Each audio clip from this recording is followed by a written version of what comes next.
આમ તો શરૂઆતથી જ આ કેસ થયા પછી વડોદરા ટ્રસ્ટ ગુજરાત સરકાર વચ્ચે તાલમેલ મિલાવી અને જલ્દીથી જલ્દી આ કેસો પાછા ખેંચાય એના પ્રયત્નો હંમેશા કર્યા છે અને આજે એનું પરિણામ મળતા ફરીથી મુખ્યમંત્રીશ્રીનો આભાર માનું છું અને આ બધા દીકરા દીકરીઓને ખૂબ રાહત મળશે.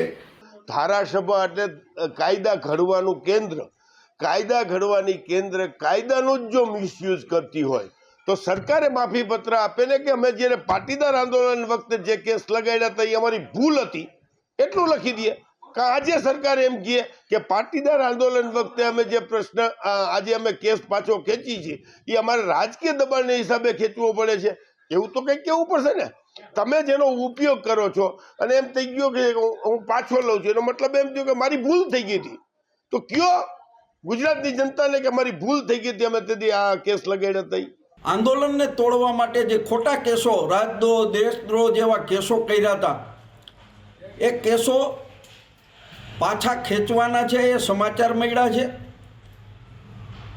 સરકારે બહુ જ મોડો નિર્ણય કર્યો છે, પરંતુ જે નિર્ણય કર્યો છે એમને હું આવકારું છું.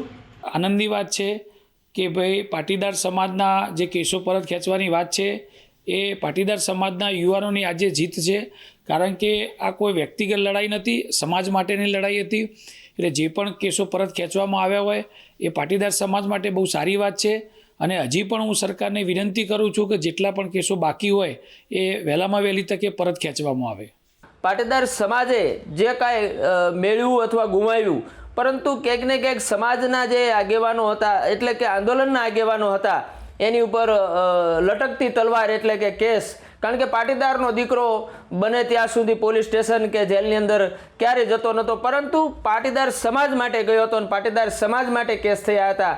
અને એની દીર્ઘ દ્રષ્ટિ રાખીને રાજ્ય સરકાર દ્વારા જે આજે ઘણા બધા મહત્ત્વના કેસો કહેવાય, રાજદ્રોહ સુધીના મહત્ત્વના કેસો જે પાછા ખેંચાયા છે, તે બદલ ફરીથી હું અમારી ધાર્મિક સંસ્થાઓ, સામાજિક આગેવાનો, સામાજિક સંસ્થાઓ, રાજકીય આગેવાનો, રાજ્ય સરકાર, કાયદા વિભાગ અને ખાસ કરીને ગૃહ વિભાગનો હું ખૂબ ખૂબ આભાર માનું છું.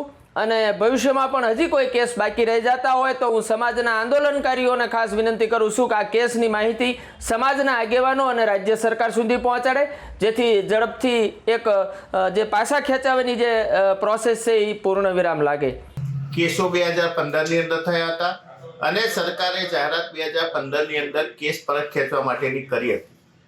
આજે અનામત આંદોલન પૂરું થયા લગભગ 8-10 વર્ષ પૂરા થવા આવ્યા છે અને જે પણ કેસ જે કોર્ટોની અંદર ચાલતા હતા મોટાભાગના કેસો એ પૂરા થઈ ગયા હોય. 10 વર્ષની અંદર આજે કેસ ચાલતા ના હોય અને સરકારે જો પરત ખેંચવા હતા તો 2015ની અંદર જ્યારે જાહેરાત કરી ત્યારે પરત ખેંચવા જોઈતા હતા. હવે જે પ્રોસેસ થવાની હતી, જે પાટીદાર સમાજના લોકોએ જે હેરાનગતિ થવાની હતી, કોર્ટોની અંદર ધક્કા ખાવા પડતા હતા, વકીલોને ફી અને માનસિક હેરાનગતિ, એ હેરાનગતિ એ પૂરી થઈ રહી છે. ને મોટાભાગના કેસોની અંદર પાટીદાર સમાજના લોકો નિર્દોષ છૂટી ગયા છે. પાટણની અંદર 3 કેસ હતા, 3 કેસો પૂરા થઈ ગયા અને 3 કેસોની અંદર લોકો જે પણ હતા લગભગ 60 થી 70 આરોપી એ તમામ લોકો એ નિર્દોષ છૂટી ગયા છે. એટલે આ જે વાત છે એ જો કેસ પરત ખેંચ્યા હોય તો સરકારના કોઈ મંત્રીએ અથવા કાયદા મંત્રી અથવા ગૃહમંત્રીએ આ બાબતની જાહેરાત કરવી જોઈએ